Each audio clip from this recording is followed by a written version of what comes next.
नमस्कार, मैं हूं अरिसुदन और इस पॉडकास्ट में हम बात करते हैं श्री हरिवंश राय बच्चन की मधुशाला की, उससे जुड़े कुछ किस्से कहानियों की, कुछ भावार्थों की और कुछ जीवन अनुभवों की।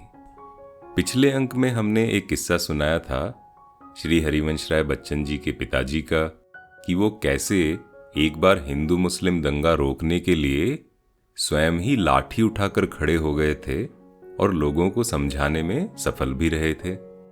और एक बात बताई थी बच्चन बाबू की जिद के बारे में। चलिए आज के अंक में इसी तरह की एक और कहानी सुनते हैं, मगर उससे पहले उस बात से जुड़ी मधुशाला की ये कविता। श्रम संकट संताप सभी तुम भूला करते पीहाला। यानी श्रम, हार्डवर्क, संकट, मुश्किल, संताप, दुख, ये सब भूलकर तुम हाला पीते हो।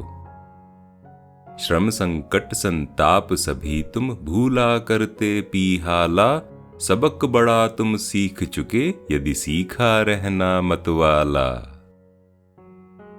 यानी ये सब भूल के तुम हाला पीते हो, और अगर तुमने मतवाला होके रहना सीख लिया तो इसका मतलब तुमने जीवन का सबसे बड़ा सबक सीख लिया।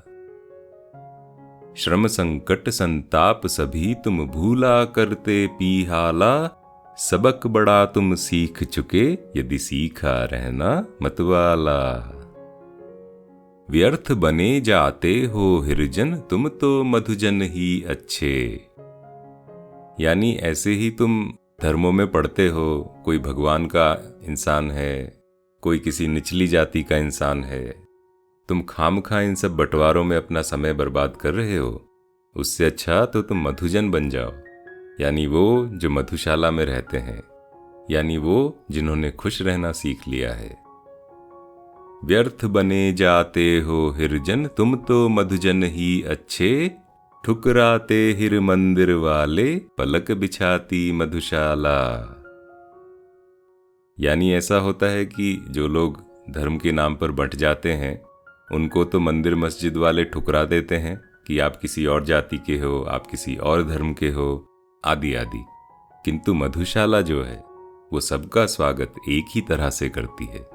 अगर आपने मतवाला होना सीख लिया है तो मधुशाला आपका पलक पांवड़े बिछाकर स्वागत करेगी। व्यर्थ बने जाते हो हिरजन तुम तो मधुजन ही अच्छे, ठुकराते हिर मंदिर वाले पलक बिछाती मधुशाला। बच्चन जी के लड़कपन का एक किस्सा है। उनके मोहल्ले में एक कायस्थ दंपति था, यानी कायस्थ कपल। उनमें से पति की मृत्यु हो गई। अब जो विधवा थी वो बच्चों को लेकर कहाँ जाए। उन्हीं दिनों वहां बाहर से आए हुए एक सरदार जी थे, तो उन्होंने इस महिला की कुछ काम दिलाने में और कुछ घर दिलाने में मदद कर दी।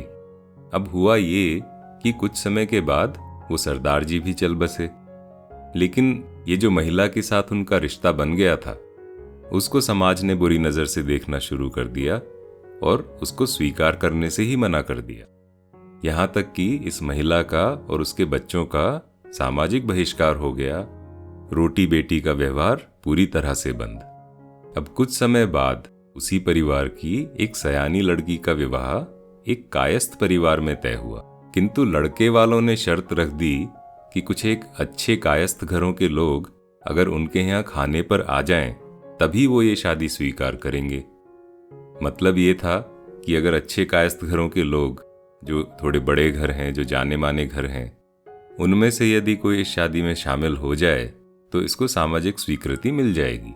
अब ये जो बहिष्कृत परिवार था विधवा का और उसके बच्चों का, ये काफी भले लोग थे, बड़े विनम्र और सबकी सेवा करने में हमेशा तत्पर, लोगों के काम में हमेशा मदद करने जाते, किंतु खाने के समय गायब हो जाते, क्योंकि वो जानते थे कि लोग उन्हें अपने साथ बिठलाकर नहीं खिलाना चाहेंगे। बहरहाल बच्चन जी तो उदार विचारों के थे, तो उनको इस परिवार के साथ सहानुभूति थी।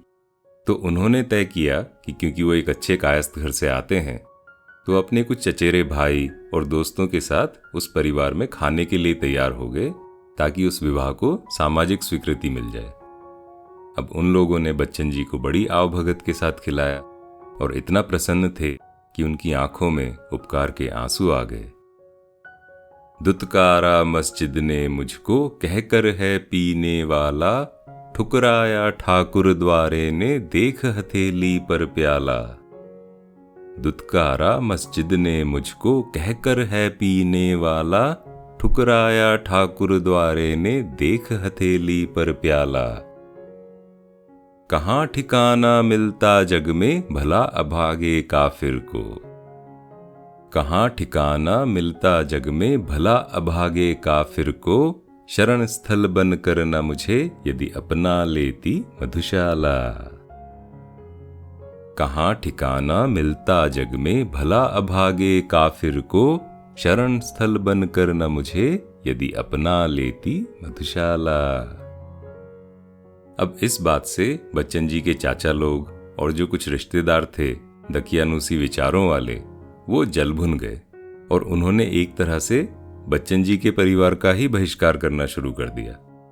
अब जब बच्चन जी के भाई शालीग्राम का गौना हुआ और रिश्तेदारों को भोज के लिए न्योता भेजा गया, समय दिया था रात 8 बजे का।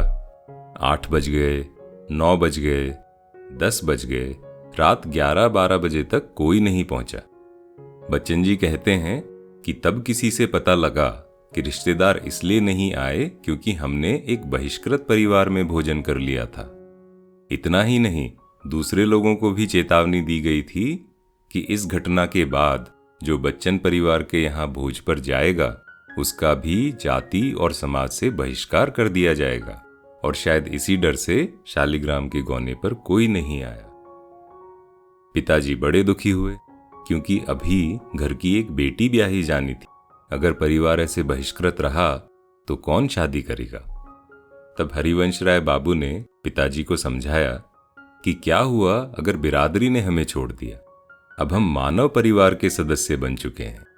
अब देखिए, ये जो मानव परिवार के सदस्य बनने की बात है, ये जो मानववाद है, जीवनवाद है, यही मधुशाला में झलकता है। मुसलमान और हिंदू हैं दो, एक मगर उनका प्याला, एक मगर उनका मदिरालय, एक मगर उनकी हाला।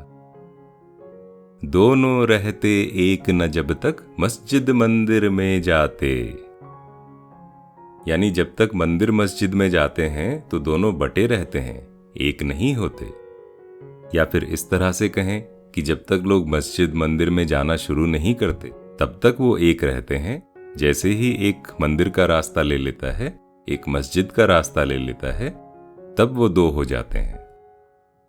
दोनों रहते एक न जब तक मस्जिद मंदिर में जाते, बैर बढ़ाते मस्जिद मंदिर, मेल कराती मधुशाला। बैर बढ़ाते मस्जिद मंदिर, मेल कराती मधुशाला। बच्चन जी अपनी आत्मकथा में भी जाति और धर्म के भेदभाव में काफी बात करते हैं। उसे नकारने के कई तर्क, कई उदाहरण भी दिए हैं।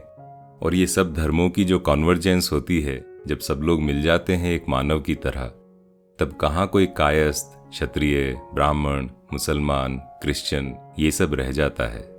जैसे एक कायस्थ क्षत्रिय की भूमिका क्यों नहीं निभा सकता। अब जैसे अर्जुन तो क्षत्रिय थे किंतु द्रौपदी के स्वयंवर में तो ब्राह्मण बन के गए।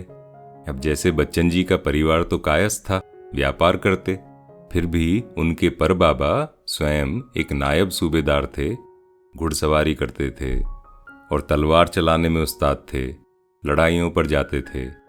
वो बातें विस्तार से फिर कभी सुनाते हैं। फिलहाल यहीं विराम।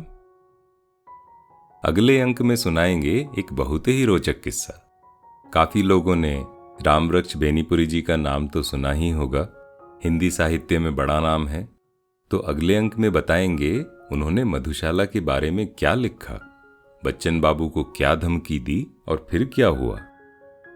और एक बात बताएंगे सुमित्रानंदन पंत जी की, क्योंकि कहते हैं कि कवियों में जुल्फें हों तो पंत जी जैसी हों, वरना ना ही हो। बताइएगा ये पॉडकास्ट आपको कैसी लगी। आप इसे रिव्यू कर सकते हैं iTunes पर या Spotify पर। आप मुझसे जुड़ सकते हैं लिंक्डइन, इंस्टाग्राम पर, लिंक यहीं दिए हुए हैं। तो मिलते हैं अगले अंक में। तब तक स्वस्थ रहें, प्रसन्न रहें और मिलजुल कर चाय कॉफी पीते रहें।